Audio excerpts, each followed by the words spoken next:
Greetings, Habari Yako. Hello, everyone. Good to see you. Glad to have this opportunity to come and share more with you about life in Africa, specifically Kenya. It's been another blessed day here on the continent of Africa. As many of you first time following this channel, I'm a Black American who lives semi-permanently here in Kenya now. Relocated back in November of 2024. We brought our missions that we do in the U.S. here to Kenya with the Paradise Village, which is in southeast Georgia. And now we have Paradise Salai, which just broke ground for our facilities and our base camp for our mission and humanitarian work here in Kenya. So if you look in some of the previous videos, you can see some of the groundbreaking ceremonies and initial work that we're doing at our program here. Now, what I really want to use this particular video to discuss is retirement in Africa, specifically Kenya. Now, Africa is a continent of over 54 nations, Kenya being one of them, which has chosen me. I say Kenya chose me. I didn't choose Kenya because I never had in my mind anything about moving to Africa, even though I had many connections on the continent of Africa in various countries, from South Africa to Uganda, here Kenya, Sierra Leone, Liberia, and Ethiopia, many other nations. But I never had a desire to come. Many of my Kenyan associates were saying, have you ever been to Africa? And I'm like, no, I have not. I invite you to come to Africa. And I was always like, I don't really have a reason to come to Africa. Little did I know, Africa had a reason for me to come, and Kenya was the nation that chose me.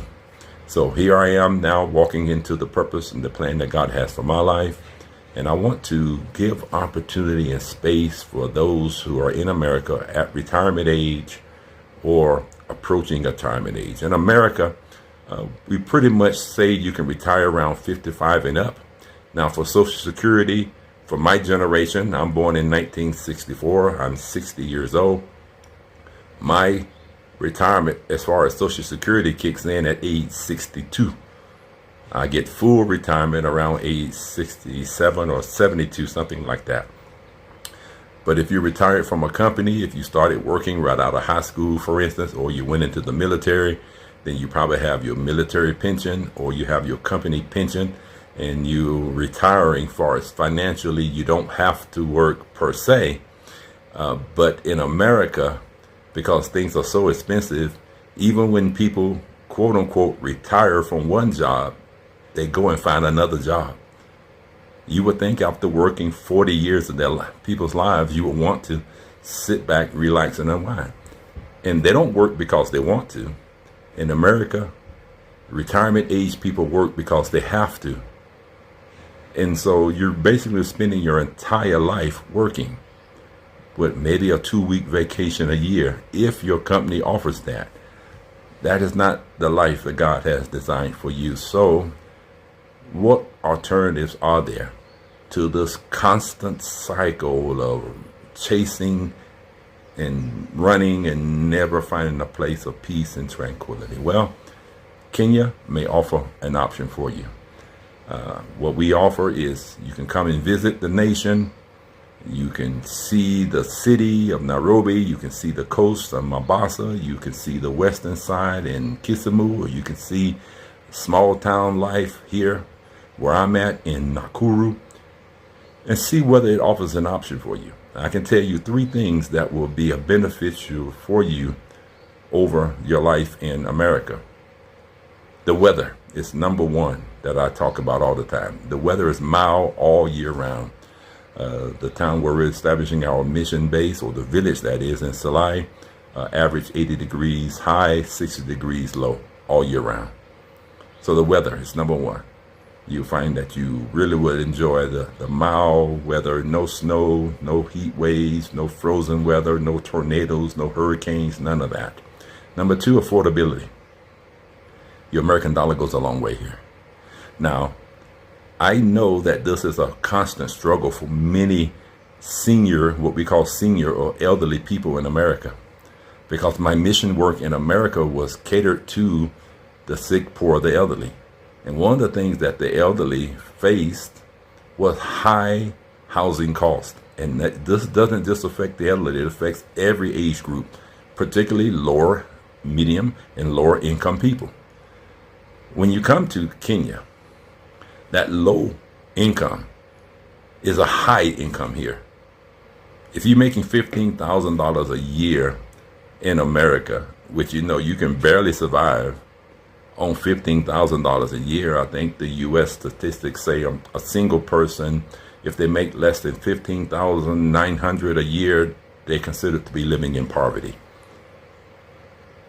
In Kenya, you're living a good life with the poverty level money that you're making in America, and you're struggling with housing, you're struggling with cost of food, you're struggling with the cost of utilities, you're struggling with medical insurance if you don't already have it, and there's a lot of burden, financial burden on your life.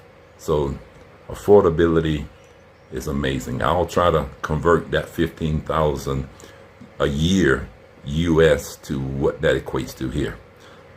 And number three, the people. I have the privilege of being married to a beautiful Kenyan lady, and that has afforded me the opportunity to really connect with Kenyan people. They're some of the most polite, friendly people that you would ever meet. They remind me so much of my family back in America. Truly, I see similarities in their customs and their behaviors and even their appearance between myself and some of my family members. I was visiting some of our neighbors in our village in Salai, and they reminded me of my mother's side of the family again. My mom, one lady resembled my mom very closely. The other lady, which is her sister, resembled my aunt, and the other lady, who was a neighbor, resembled my youngest aunt. So all of my mother, my aunt, and my youngest aunt were all represented in that room. And so it's really amazing to see, and the simplicity of the life that people have here. And the thing is, you can live a simple life without realizing you're missing anything, because you're not missing anything. They have food, clothing, shelter. They have peaceful communities. They have health. These people in Salai is very near the equator, and I'm finding my body making somewhat of an adjustment to that area, because the closer you are to the equator, the more direct the sunlight is. So it's a lot milder in Salai, perhaps even more than what it is here in Nakuru, where I am, which is less than an hour drive away. But everybody grows their own food. We were getting our fence installed on our mission-based property, and so most of the neighbors were curious. They're coming over, introducing themselves and things as such. So we were invited to come to someone's home. They were offering to store some of our supplies there if we needed to. So very friendly people, looking forward to that. So weather, affordability, people. Look, there is a better life out here, but you got to be willing to at least explore your options. As for me, I never sought this opportunity. This opportunity sought me. So I'm going to do my level best to take advantage of the situation by doing humanitarian and outreach work here in Kenya and across other parts of East Africa. And we've been supporting many missions around the world for years, so this is nothing new. This is not something we just start doing since we've come to Africa. We were supporting many missions and educational programs, even through our Bible college and seminary. And the only difference now is that my feet are actually on the ground on the continent of Africa, specifically the nation of Kenya. So if you'd like to visit, I know for a lot of people who are already struggling with finances, you may not be able to afford not to come. But I'm going to say it like this: you cannot afford not to come. You owe it to yourself to explore this opportunity, even if it's just for a 2-week visit. Now, Kenya offers a 90-day ETA, which is a electronic travel authorization. It's relatively simple to get, relatively inexpensive to acquire that, maybe $60 for a single entry, or maybe even less, maybe $30 for the single entry visa via ETA. And you can stay for up to 90 days. We're developing our mission base, which will have housing available for those who visit. You also have Airbnbs all over the country in Nairobi, Mombasa, Kisumu, here in Nakuru. There's no problem finding housing here in Kenya for short-term stays. And as we develop our property, you're welcome to stay with us at Paradise Salai. And then once you get your ETA, of course, before you even do that, you have to have a U.S. passport. Of course, there are fees associated with all of these things, but explore this. Get your passport if you don't already have one. Plan a date that you want to come to Kenya. Look at your travel costs, your airline costs.